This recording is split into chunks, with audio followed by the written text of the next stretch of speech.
Bonjour Jacques Lerat. Bonjour Anne Brassier. Bonjour Jean Guénaud et Jacques Darribaude. Merci d'être venu ce matin nous présenter, je dois dire, des documents tout à fait exceptionnels. Et je crois que les auditeurs seront aussi heureux que moi de les entendre. Vous avez, en janvier 1960, rencontré Céline avec l'intention de faire un film sur lui. Et vous avez... vous l'avez donc rencontré à plusieurs reprises et vous avez enregistré des conversations avec lui qui sont tout à fait étonnantes et ces cassettes, vous me les avez fait parvenir par l'intermédiaire d'un ami commun qui est Pierre Monnier, que les auditeurs de Radio Courtoisie connaissent puisque Pierre Monnier est venu à cette émission présenter ses livres, notamment les Pendules à l'heure. Les pendules à l'heure et les intellectuels...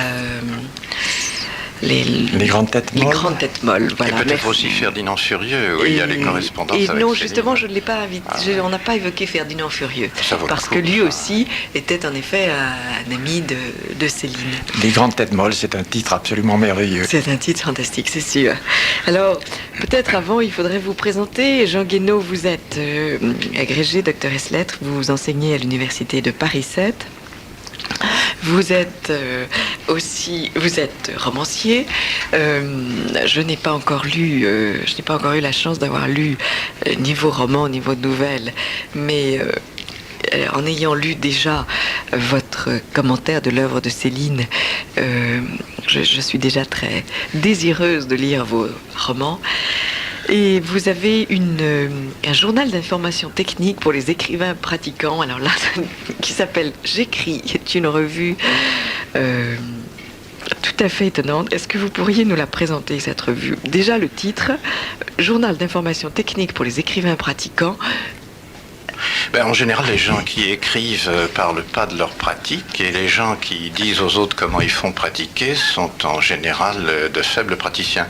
De plus, ayant vécu dans l'université, j'ai été entouré d'écrivains non pratiquants ou peu pratiquants ou imperceptiblement pratiquants. Mais très doués pour commenter les œuvres des autres. Et surtout les fautes des autres. Ils ont une façon de leur mettre des bâtons dans les roues, de les paralyser. De chercher la petite bête. Voilà. De plus, j'ai été l'un des premiers en France à faire dans une université française des ateliers d'écriture. Maintenant, ça se répand, c'est la mode. Ce qui est américain.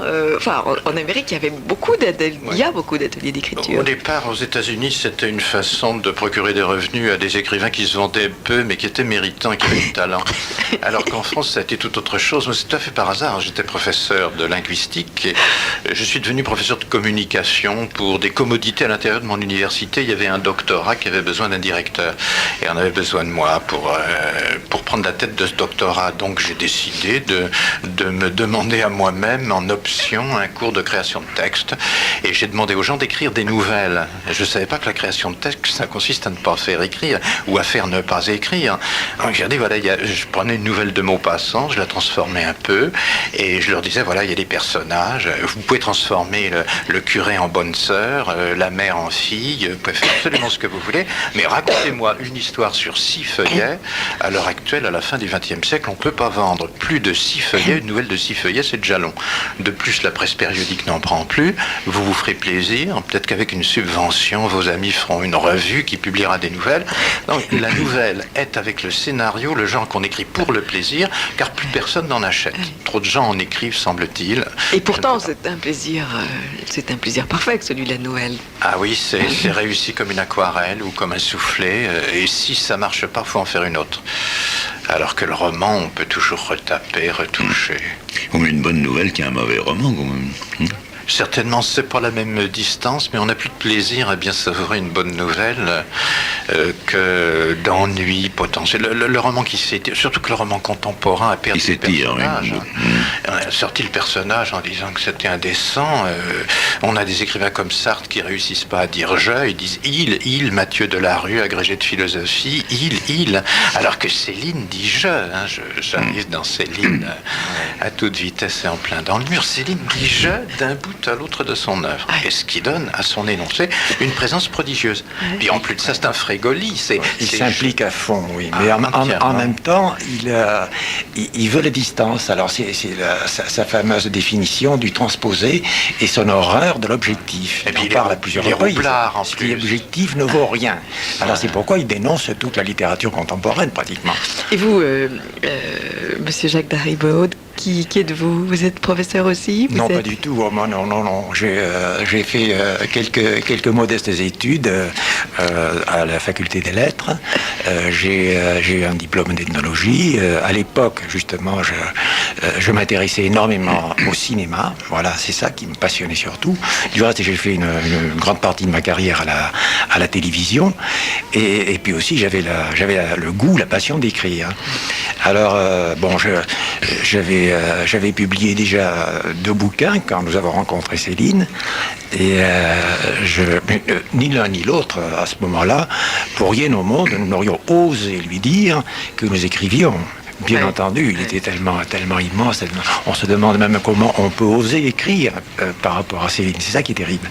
Mais en même temps, quand on est dévoré par ce goût, par ce besoin, on s'y met quand même. Alors, j'ai eu le prix Caz en 78 avec un roman qui s'appelait Adieu Néry, qui est en fait une espèce de réflexion sur la mort d'un ami très cher que j'avais connu bien auparavant en Suisse, où nous étions ensemble en Sanaa après la guerre, parce que j'ai participé aussi à la dernière guerre, tout jeune, et de ce qui a été considéré comme le bon côté, c'est-à-dire du côté de la France libre. J'étais parti à 17 ans, mais précisément, ça ne m'a rendu que plus libre par la suite de dire ce que je voulais, de penser ce que je voulais, d'exprimer ce que je voulais. D'ailleurs, il n'y a que ceux-là qui ont le droit, qui ont la possibilité de dire ce qu'ils veulent. Les autres... ça aide, effectivement. Les autres... Ça aide, oui. Alors, oui. Pour finir de présenter cette revue J'écris que vous publiez, Jean Guénaud, j'aimerais que Jacques lise ce petit texte de présentation, donc qui est sous le titre Pour qui écrivent les journalistes. Depuis que les annonceurs désertent la presse écrite, les journaux, excessivement attentifs à séduire les donneurs d'ordre de la publicité, souffrent plus que ceux qui continuent à viser en premier lieu leurs lecteurs. Faudra-t-il bientôt choisir entre le plaisir de se faire lire et celui d'attirer les forts budgets de faire valoir? La réponse n'est pas simple. Elle n'est pas encourageante non plus. Sévèrement morigéné par sa femme et sa fille et délaissé par sa secrétaire en raison de son article révoltant sur l'invasion des Pidgins et des Créoles dans le numéro 29 de J'écris, le colonel Trigus a accepté de traiter le sujet. Parti d'un axiome connu, la liberté de la presse ne s'use que lorsque l'on n'en s'en sert pas. Le colonel se permet d'affirmer une vérité, hélas actuelle, la liberté de la presse ne s'use que lorsqu'on la sert. Nous avons exigé de lui l'emploi de 2 termes rencontrés dernièrement dans divers périodiques, victimaire et sociétal. Ces maniérismes sont destinés à montrer que nous savons rester cool, voire même hyper cool. Voilà, je voulais qu'on lise ce texte parce qu'il donne tout de suite le ton de votre esprit, Jean Guénaud, qui est éminemment décapant. Alors, on conçoit bien que vous soyez tous les deux attirés par Céline, dont Marcel Aimé écrivait cette petite présentation que je trouve belle et que vous citez au début de l'un des 2 livres que vous avez fait sur Céline, Jean Guénaud. Céline, écrivain arrivé, dans votre maison d'édition, édition Guénaud, 92 210 Saint-Cloud. Et voilà ce petit texte de Marcel Aimé. Sachant qu'il était en France le seul grand écrivain de son temps, ce lui était une jouissance de se voir traité dans les journaux, tantôt avec une condescendance amusée, tantôt avec un mépris hautain. Vous avez voulu, qu'avez-vous voulu faire en écrivant ce Céline, écrivain arrivé, après avoir écrit un autre livre qui s'appelle Céline, damnée par l'écriture, toujours au même... toujours chez vous-même. Toujours aux éditions Guénaud. Je répète, oui. 92 210 Saint-Cloud. C'est l'année 94 qui vous a... c'est cet Oui. anniversaire. Oui, Centenaire, hein. oui, ça m'a déclenché. J'ai pensé que le centenaire risquait d'être célébré de façon diverse. Et surtout, il m'a semblé que Céline était devenue autre chose que le génial écrivain qu'il est, tout simplement. Céline était à l'époque à la fois une marque, un produit, une légende, et puis une prodigieuse écriture. Et beaucoup de gens qui n'avaient jamais lu Céline déclaraient froidement que c'était un écrivain génial, sans l'avoir lu. Une marque, par exemple, j'ai vu une dame venir me dire qu'elle adorait Céline.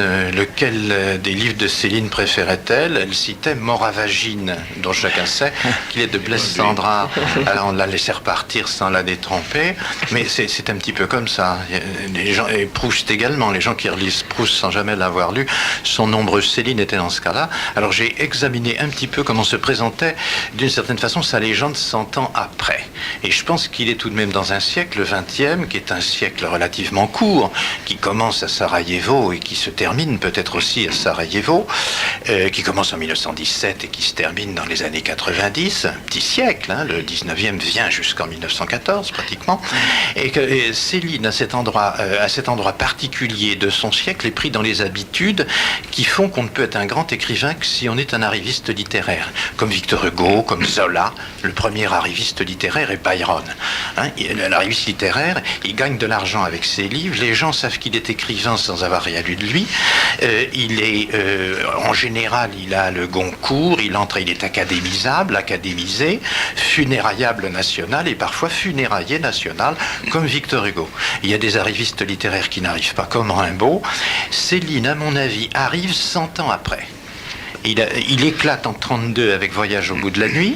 Il se fait énormément d'ennemis parce qu'il a une façon d'écrire qui abolit celle des autres, comme le disait Jacques tout à l'heure. Plus personne ayant lu Céline ne peut écrire comme avant.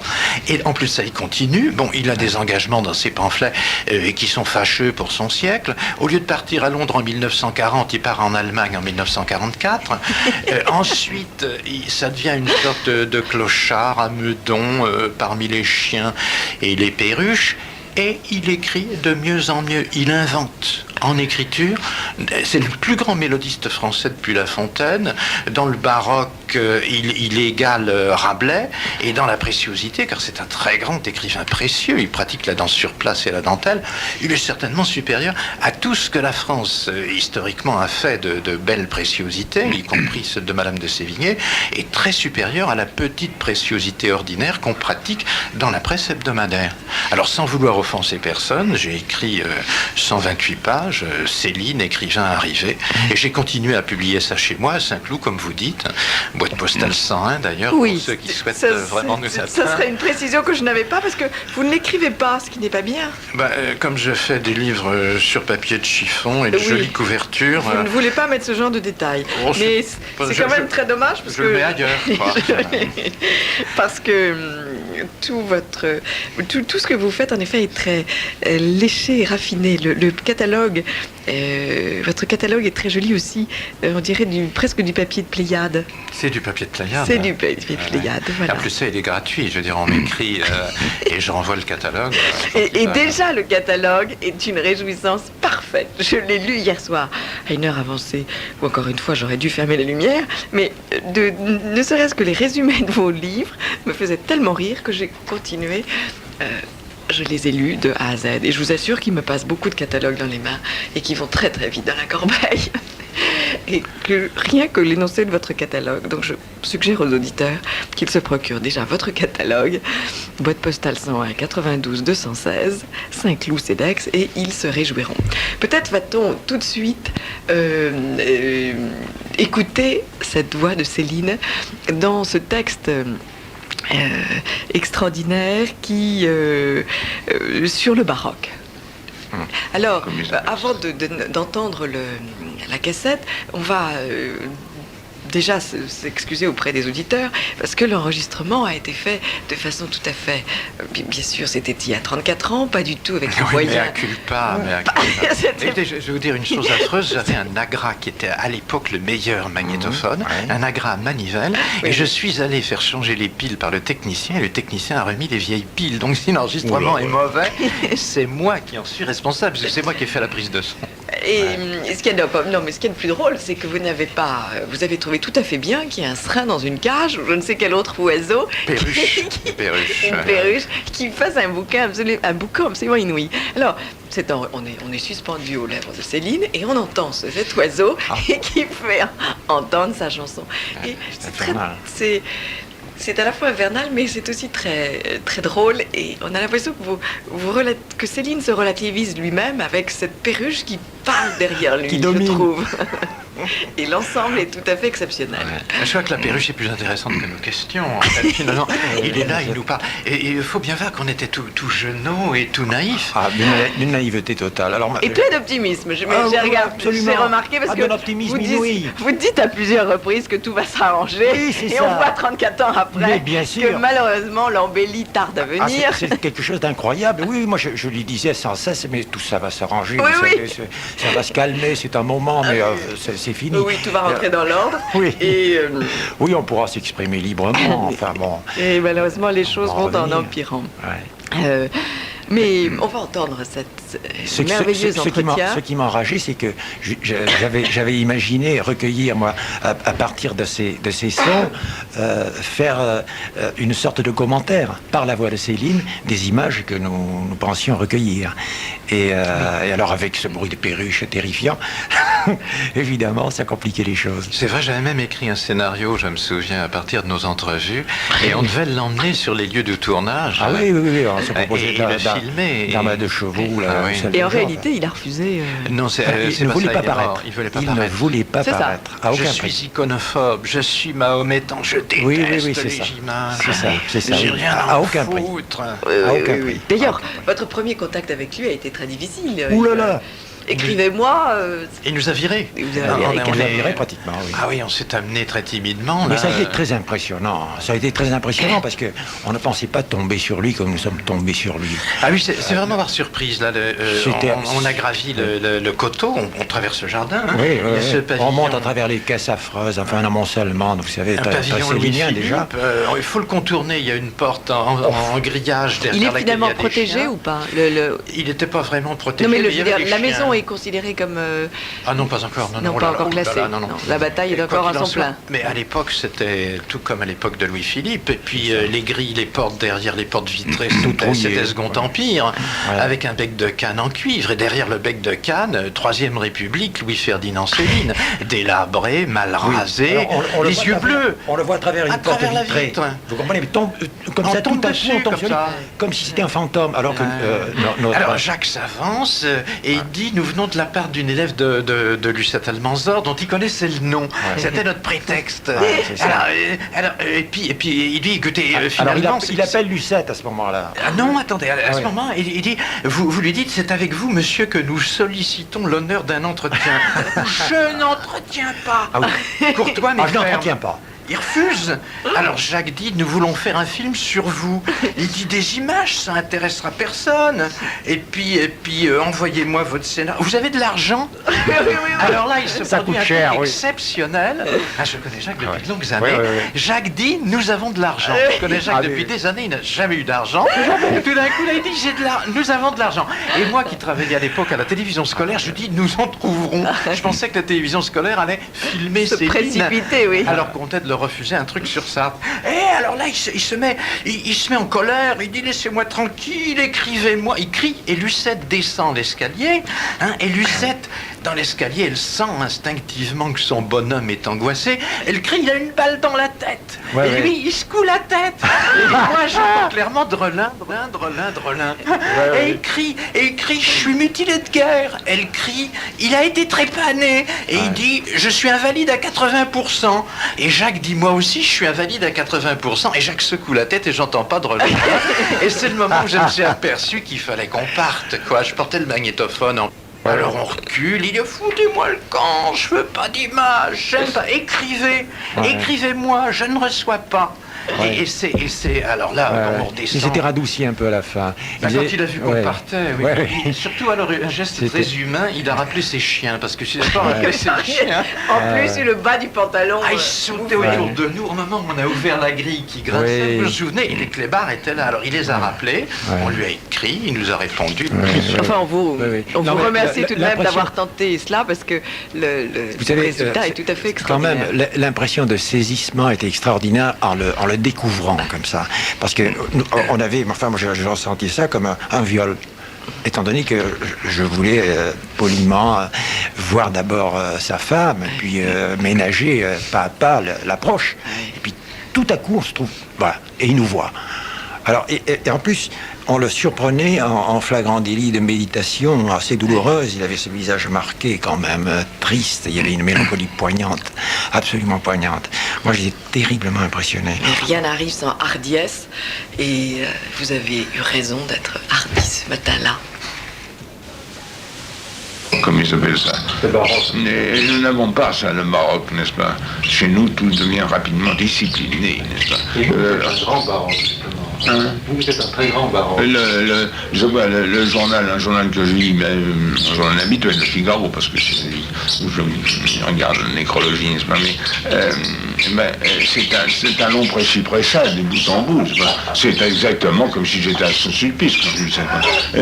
C'est un précis-pressage, ce qu'il faut faire, ne pas faire, penser, ne pas penser. Et s'il vous plaît, vous devriez, voilà, la vérité est là. Et je vous prie dans la mesure où, et cependant que, n'est-ce pas? Et puis, je vous prie, il y a ceci qui ne doit pas être pensé. Oh, comment cette ancêtre pu naître? Oh, mais il me semble que... Enfin, vraiment, on est emmerdant, mais en crevé, n'est-ce pas? Et ça, vous en tirez un agacement énorme, une irrité. Vous feriez ce journal, n'est-ce pas? Tellement il était assommant de pédantisme. Mais c'est le classique français, ça. Ah oui, n'est-ce pas? On sait la vérité, alors on la connaît, on y met de temps en temps une fantaisie, une brève fantaisie de très bon ton, et puis on y ajoute une petite trouvaille. L'avez-vous trouvé, cette trouvaille? Ah, que c'est fin, c'est étonnant, quelle fine trouvaille. Oh, une petite acrostiche, une petite, une coupillote, est-ce féminin, toute la grâce féminine, c'est emmerdant à crever, ça sent le morceau.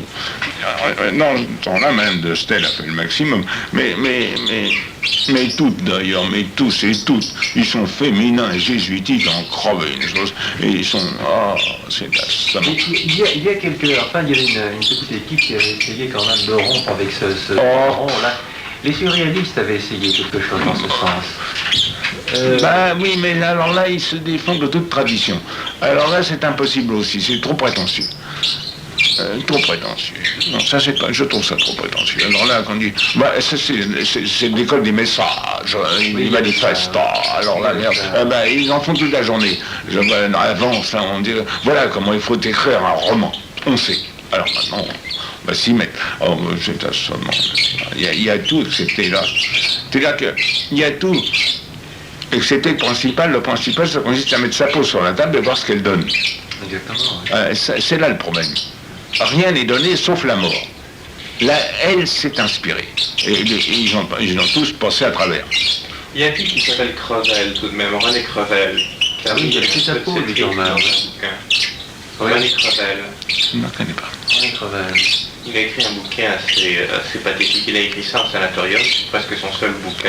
Il y a Louis Robert qui a fait ça se fait beaucoup, ça, des romans de tuberculeux. Louis Robert, un roman, c'est vieux, c'est connu, c'est emmerdant aussi, ça. Ça a été travaillé, le Sana a crevé, ça aussi, Sana. Les amours du Sana, Louis de Robert, avant la guerre. Louis de Robert, le roman, les enflammés, les fiévreux, les amants. Non, c'est de la pris à pic, ça, c'est pas drôle. Alors ça, c'est triste. C'est pas rigolo du tout. C'est pas rigolo du tout. Même chez Delaunay, il s'est publié des romans du Rémique qui crevait il racontait lui-même sa vie, sa mort.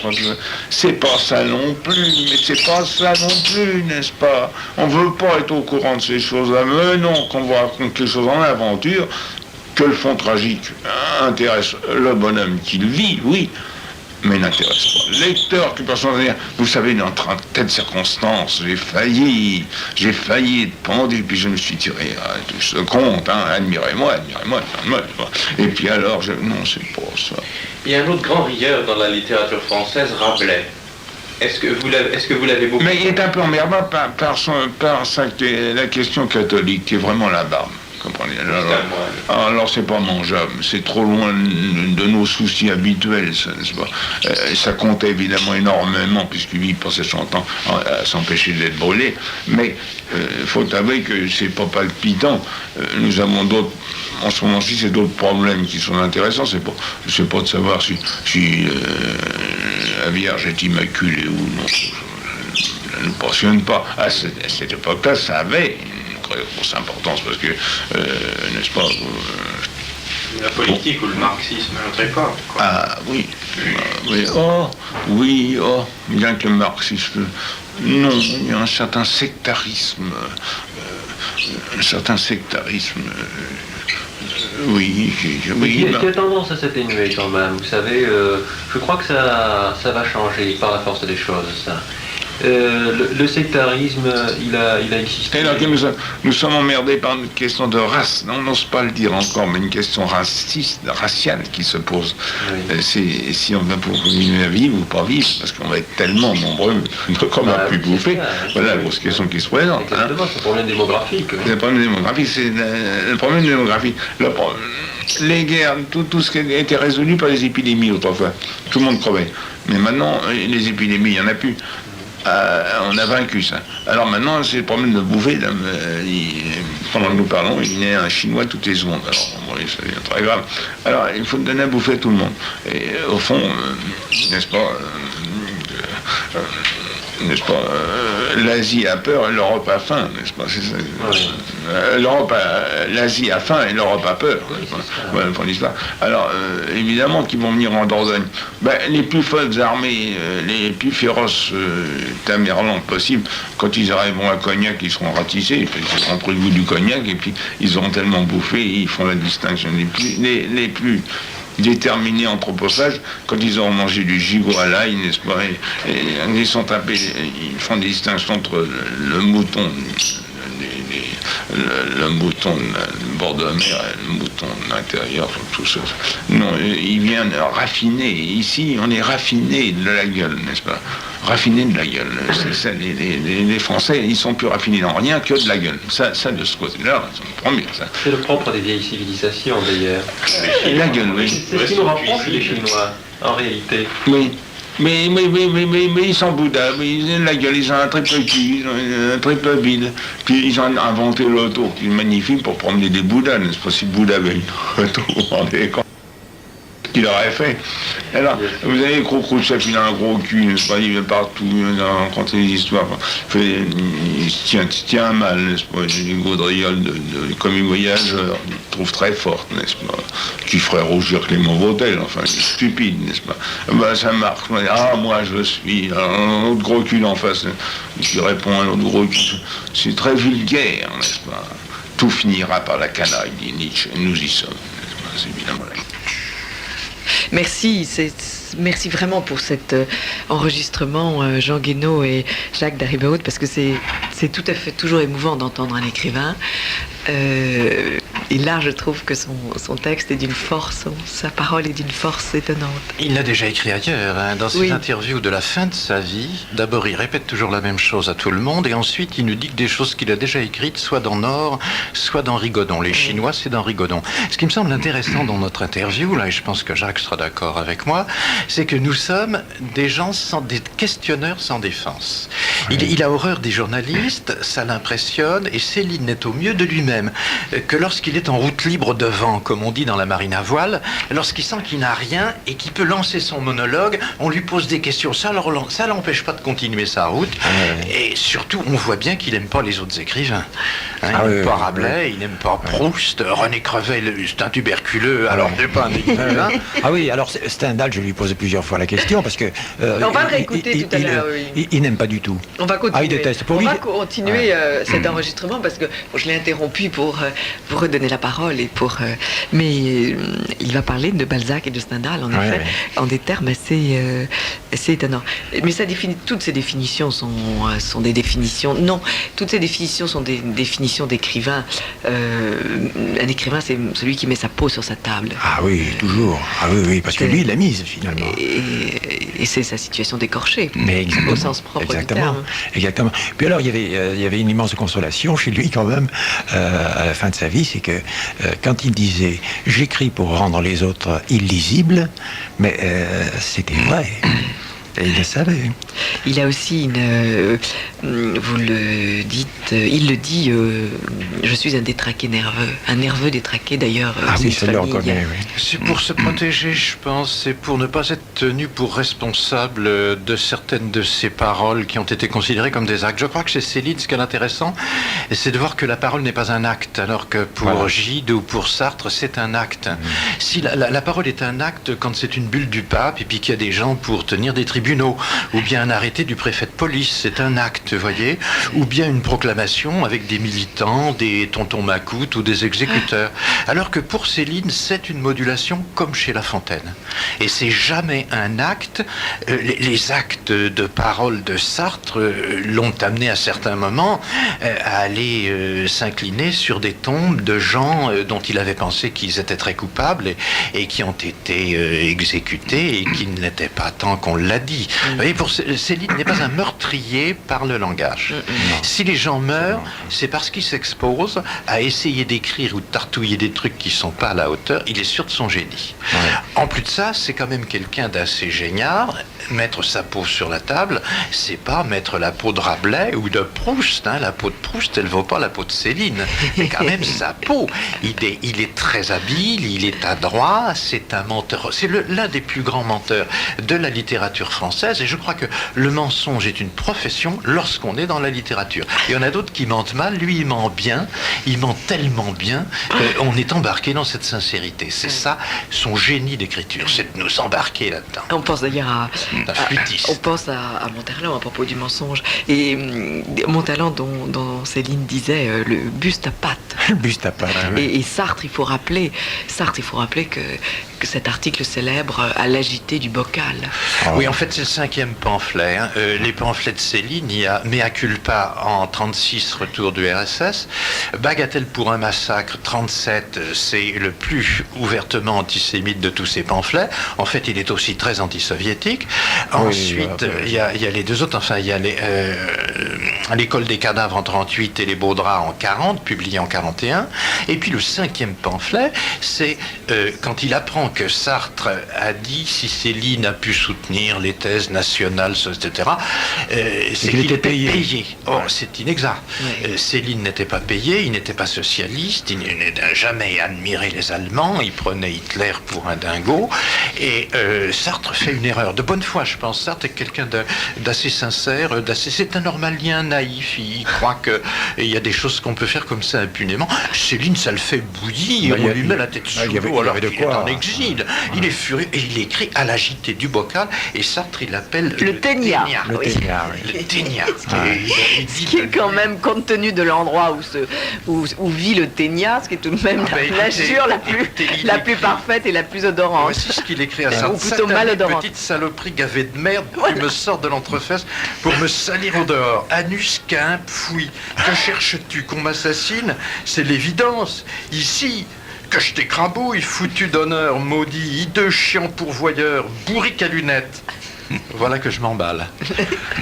Oui, mais quand Céline dit qu'il n'aurait jamais fait de mal à une mouche, mais, il est parfaitement sincère, c'est vrai, il n'imaginait pas un instant qu'on pourrait confondre, justement, comme le dit Jean, le mot avec l'action. Une mouche peut-être, mais pas un chien, il a peut-être écrasé des mouches, mais il n'a jamais tué personne. Non.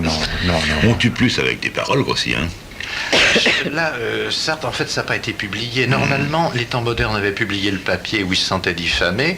On aurait été dans un régime où on appliquait la liberté de la presse. Il y avait un droit de réponse. Peut-être pas sur toute l'ampleur du truc, mais enfin, quand même. Or, ça a été le silence absolu. C'était publié pour la première fois dans le Gala des Vaches de Paras, ce texte à la JT du Bocal, parce que personne n'en voulait.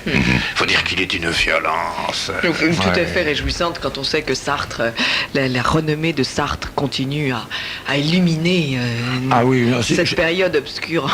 Oui, obscure. on en revient, alors je crois que c'est terminé.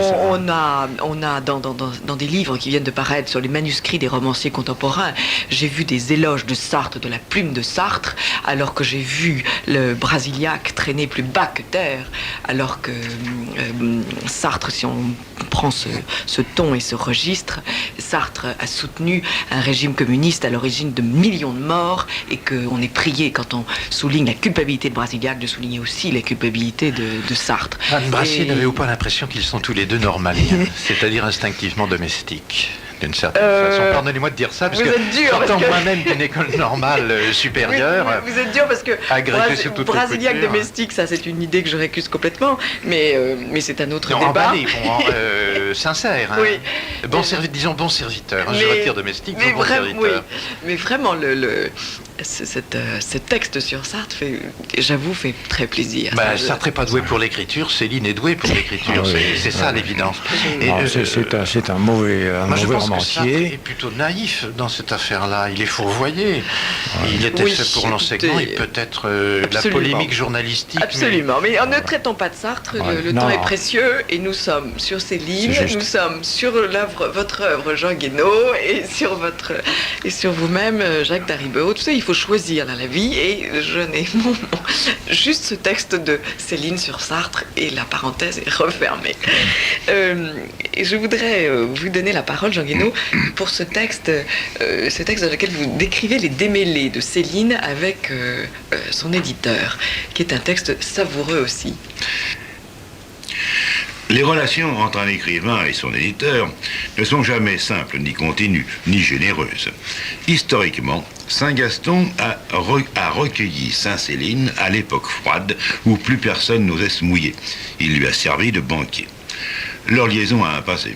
La NRF aurait pu publier Voyage en 1932 et ne l'a pas fait à cause du rapport de lecture d'un Bedeau défavorable. Ainsi, au regard de l'histoire, Saint-Gaston restera l'éditeur qui a raté à la naissance Saint-Proust et Saint-Céline et qui les a récupérés ensuite. Prouesse de chasseur de tête ou réussite de chasseur de primes, Monseigneur le Pognon eut toujours son couvert mis à la table de Saint-Gaston. Céline traite Gaston en épicier, en réussisseur de la Troisième République, avec des Gastons partout où on décide. Il l'agresse directement, par allusion à ses maîtresses. L'homme avait le goût des dames et bon goût, à son argent, à ses réseaux d'influence. Il est vrai qu'ils sont légions, les Gastons, titulaires de fauteuils ou de prébendes, à hanter les couloirs de l'université et de l'église aux Gastons. Quelques Gastons collabos, au moins aussi antisémites que Céline, traverseront sans peine le rue d'hiver de l'épuration sous la pèlerine à Gaston. Il a ses Gastons protégés et ses Gastons obligés. Céline en est jaloux. Surtout lorsque les Gastons éclusiers du tirage et de la vente lui donnent l'impression d'œuvrer contre lui. Et puis Jacques, on va lire cette lettre de Céline à son éditeur, qui est tout à fait amusante. Attendu que Françoise Sagan est reconnue par la presse mondiale du même calibre de génie que Rimbaud, je voudrais bien que votre commentaire me situe une bonne fois pour toutes entre Rabelais et Dostoïevski, très fermement. Autrement, j'y perds et passe pour un péteux, fourvoyé, charitablement secouru. Voilà le genre d'exigence et de lettres, et encore celle-ci est une des plus douces entre Céline et son... Alors, il y a un autre passage très intéressant, c'est une allusion au sectarisme que Céline fait dans ce deuxième enregistrement que l'on va entendre sur l'époque, sur le bien et le mal après-guerre et sur la caricature. Eh bien, c'est que par exemple, il y a une férocité en France sectaire, pour le moment.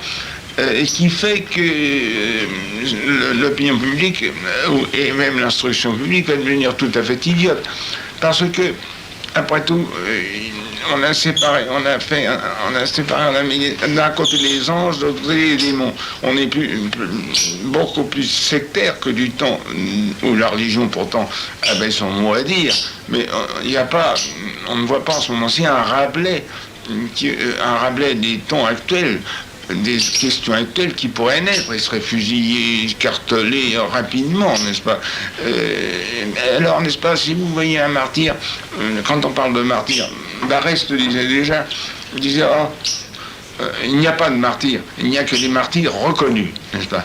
Alors, les martyrs reconnus, on les connaît, on sait bien à quel côté ils appartiennent, mais de l'autre côté, il n'y en a pas.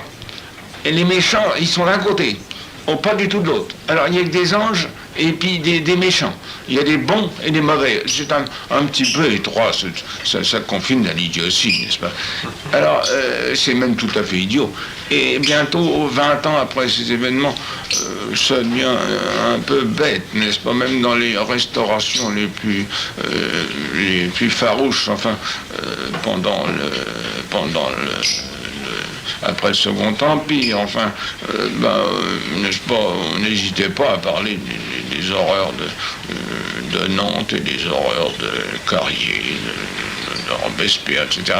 Mais maintenant, au nom d'un chien, n'est-ce pas, dans le lieu, il n'y a que des gens qui sont sublimes d'un côté, et de plus en plus sublimes, et toutes les semaines, il sort un film de sublimité. Mais jamais, de l'autre côté, jamais. Même la plus vague illusion, enfin, peut-être qu'il y a peut-être quelques crapules là-dedans. Oh non, jamais. Mais alors, n'est-ce pas, c'est un peu idiot comme ce jugement. La révolution est un tout, n'est-ce pas? Non, il y avait évidemment du savoir banal qu'il y avait des voleurs, des bandits, des crapules là-dedans, comme dans tous les mouvements populaires, et là, qui ne font que ça. Donc, il faut admettre que de l'autre côté, il s'est passé bien des choses énormes, n'est-ce pas? Cette espèce de stérilité, de fanatisme stérilisant et masculin, n'est-ce pas? Qui fait qu'il n'y a jamais qu'un côté qui est chanté. Je vois dans les journaux, enfin, maintenant, on peut toujours chanter. On va trouver maintenant les martyrs qui étaient pas nés. Les enfants à la mamelle, qui donnent d'un coup anti-ceci, anti-cela. Ils prennent fait et cause pour un enfant qui se rappelle qu'il a été martyr. Ça devient un peu tout à fait bête, ça devient stupide, n'est-ce pas? Alors qu'il y a de l'autre côté des choses très intéressantes à dire, certainement, n'est-ce pas? De toute façon, mon Dieu, n'est-ce pas? Nous avons tous des mémoires, mon Dieu, aux époques, nous n'avons jamais manqué de martyrs et de bannis, d'exilés, de tracassés, de traqués, de maudits, etc. Mais ces gens-là sont casés, puis que ce soit des cartes, ou tant d'autres, n'est-ce pas? Ils trouvaient refuge en Hollande. Et puis, ils trouvaient refuge ailleurs, ils allaient à Stockholm, ils allaient en Russie, n'est-ce pas? Mon Dieu, on n'a jamais... L'abbé Prévost n'a jamais fait que ça non plus. Alors, en somme, les types, évidemment, tout ce qui se fait connaître est sujet, est immédiatement traqué par la masse d'abord, qui ne demande que ça, et par le pouvoir qui obéit à la masse. Alors, si on les étouffe une fois pour toutes, on aurait dit, vous savez, l'abbé Prévost, c'est pas très recommandable, c'est un cochon, faut pas... Bon marché, il y a un bon marché, vous savez, alors, il y a pas le Figaro, faut arrêter ça, n'est-ce pas? Le bon marché, c'est un cochon, et il est poursuivi, il est trafiqué, il est trahi, etc. Ça n'empêche pas que c'est tout de même bon marché, n'est-ce pas? Alors, c'est un peu... On pourrait comprendre une période de fièvre fanatique qui durerait quelques années, mais 20 ans, 25 ans, ça s'est pas beaucoup vu, n'est-ce pas? Ça, non. Et ça, c'est nouveau. Chez les Français, c'est nouveau, ça. Cette façon cette pérennité exclusive. Ça a duré longtemps dans les guerres de religion, mais enfin maintenant, ça s'atténue terriblement. Monsieur Jacques Daribeaude, c'était vous qui Bien sûr. suggériez que, Oui, que les choses allaient mieux. Oui. C'était il y a 34 ans. Oui, j'étais d'un optimisme tout à fait naïf, oui, bien entendu, parce que depuis, nous avons appris à ce qu'est devenue la politique, enfin la dictature du politiquement correct, et on s'aperçoit qu'elle a toujours existé, mais enfin qu'elle se renforce d'une manière inouïe et révoltante d'ailleurs. Alors, Céline, il a toujours été politiquement tout à fait incorrect. Oui. Bien entendu, toute sa vie. Mais si l'on y réfléchit un peu, il n'est pas le seul à ce point de vue-là, parce que tout grand écrivain, à toute époque, Absolument. est politiquement très incorrect. Absolument, oui. Bon, Ne donnons que l'exemple de Flaubert. mais Flaubert, dans sa correspondance ou dans ses mais bien dans ses entendu, livres, mais Balzac lui-même. un explosif à lui tout seul. Mais c'est évident. Et Saint-Simon, qui a été Saint-Simon, publié, bien sûr. évidemment, plus de 50 ans après sa 100 mort. ans, 100 ans. Oui, Oui, bien plus de sûr. 100 ans après. Oui, oui, non, mais enfin, il Oui, est nous connu quand même. nous situons même 50 pas ans. dans le rapport anti-république. Bien Saint-Simon, sûr. c'est Ah oui, oui, c'est le à pouvoir. une explosion contre C'est le pouvoir, le royaliste. pouvoir. Tout à fait, mais quand on Quel sait qu'il qu'il y a soit. des manuscrits dans les caisses, on les prend. Ah oui, oui, oui. Sous la royauté, sous la République, encore pire. Oh là là, on referme aussitôt. Oui, voilà. Alors ça se renforce à tel point qu'on en arrive à l'assassinat du génie. Ouais. Et c'est ce qui fait que la littérature contemporaine est d'une telle insipidité. Ouais. C'est la consécration du médiocre. C'est ce que disait Céline très très bien. Ah, moi, je ne sais pas s'il ne faut Oh, pas oui. distinguer l'écrit intime, Saint-Simon bien voilà. sûr, mais les lettres de Céline qui constituent une part immense de son œuvre. Hein. Exact. Et c'est celle dans lesquelles, c'est la partie de son œuvre où le ton est le plus libre. Ouais. En termes de tonnage, il y a sûrement plus de lettres que d'œuvres publiées connues. Et Sûrement, c'est sûrement. le ton. Céline est un maître dans les tons. Ouais. Il écrit à des gens qui connaît très bien, qui sont des amis, et il Ouais. est entièrement libre. Ensuite, un petit peu plus loin, il y a les pamphlets. Il écrit à des gens dont il assume qu'ils seront plutôt de son avis. Il y a un ton de complicité. Et Ouais. puis alors, après, au-delà de ça, il y a le ton, par exemple, des chroniques allemandes ou bien des féeries, qui est un ton de proximité relative. On m'a fait souffrir, vous savez, vous êtes au courant. Et puis après, il y a, c'est le ton copain, ça, ou le ton un petit peu clodos que j'ai souffert. Ensuite, un petit peu plus loin, il y a le vécu d'époque avec Guignol's Band, la partie anglaise. Ouais. Et puis, il y a le dernier cran qui est la partie de l'œuvre la plus évidente, la plus prônée, mort à crédit, casse-pipe, voyage, où il se jette au-devant de gens qui sont inconnus. Le gouffre le plus inconnu, c'est voyage. Il ne sait pas s'il aura des lecteurs, il ne sait pas s'il sera lu, il ne sait pas si on partagera son génie d'écriture qu'il sent Ouais. et qu'il va connaître de plus en plus. Ouais. Mais en fait, il commence par le plus difficile. Non, mais il a vécu l'étouffement du génie, quoi, c'est ça. Ah, c'est certain. Et D'où ça, l'importance des lettres. ça se renforce. Ça se renforce. C'est ça qui est effrayant. Alors, il faut dire aux gens de lire paradoxalement, quand même Céline un peu, hein. oui, mais De lire Céline. bien sûr, mais paradoxalement, il se produit en ce moment même une espèce de tournant qui est provoqué par le face-à-face Mitterrand-El-Kabbach. À partir de là, c'est très très curieux, mais toute cette mythologie Oui. de la Et loi, cette de la loi des vainqueurs. Et cette phrase de Comprenez-vous? Mitterrand, tout ne s'est pas passé, ça ne s'est pas du tout passé comme cela, monsieur Mais- El Kabbach. voilà. Cette phrase-là. Oui, oui, oui, oui. Et le refus de demander pardon aussi, enfin bon, au nom Bien de sûr. l'État français, etc. Alors, du coup, ça fait basculer assez fortement cette Oui, loi c'est- des vainqueurs. Enfin, ce il côté s'est passé quelque chose ce jour-là, oui. Ah, c'est certain. Il s'est passé C'est quelque certain. chose ce jour-là. Oui, alors justement, moi je m'excuse d'en parler, mais j'ai un bouquin qui va paraître, qui va Oui. sortir, un ensemble le recueil des chroniques que j'écrivais pour le bulletin célinien, Oui. et qui tire à boulet rouge précisément sur cette prétention inadmissible et révoltante du politiquement correct. Alors ça va sortir. Alors vous serez notre invité à nouveau. Dès que cela sort, vous revenez à notre micro, monsieur Jacques Daribeaude. Et Jean Guénaud, nous vous invitons aussi dès que vous le pouvez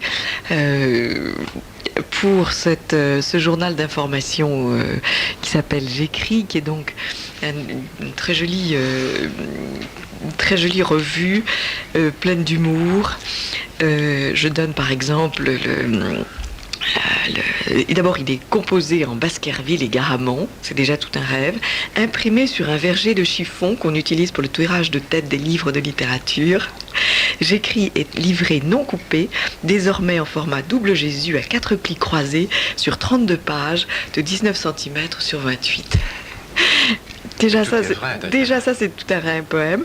Et vous dites en dessous, ont collaboré à ce numéro René Barjavel, l'abbé Aristide Bigus, Pierre-Henri Dancourt, Jean Guénaud, Armand de Saint-Gus, Albert Sigus et le colonel Alexandre Trigus. Et je crois reconnaître que Armand de Saint-Gus, Albert Sigus et Alexandre Trigus sont 3 autres personnes qui ressemblent étrangement à Jean Guénaud. C'est une déclinaison d'Albert Sigus, enfin c'est des pseudonymes que j'ai utilisés autrefois. On a tellement de difficultés à trouver des collaborateurs qui vous ressemblent qu'il est parfois préférable. Que vous avez réglé le problème. Alors vous ajoutez ni publicité ni subvention et vous dites aussi dans votre catalogue que certains autres textes ont la forme de samizdat et que donc... on veuille bien écrire à votre maison d'édition pour les avoir. Alors, cette maison d'édition dont je rappelle le nom, édition Jean Guénaud, boîte postale 101 Saint-Cloud. 92 216 Saint-Cloud. 92 216 Saint-Cloud. Et puis ces 2 livres dont on a parlé ce matin, Louis-Ferdinand Céline, damné par l'écriture, de vous-même Jean Guénaud, et le joli petit livre Céline, écrivain arrivé, 1894-1994, qui est certainement une approche d'une intelligence et d'une force et d'un humour et par ailleurs aussi d'une approche littéraire, parce qu'on oublie souvent de parler littérature alors que c'est tout de même le nerf de la guerre, si je puis dire. Une remarquable approche de la prose de Céline que vous nous rendez tout à fait compréhensible, et vous supprimez tous les mythes à propos de cette écriture et tout ce que l'on dit sur elle de façon tout à fait passionnante. Alors je vous remercie infiniment pour d'abord ce cadeau que vous nous avez fait de la voix de Céline et pour ces livres, et ce n'est qu'un au revoir, il faut que vous reveniez au plus tôt l'un et l'autre.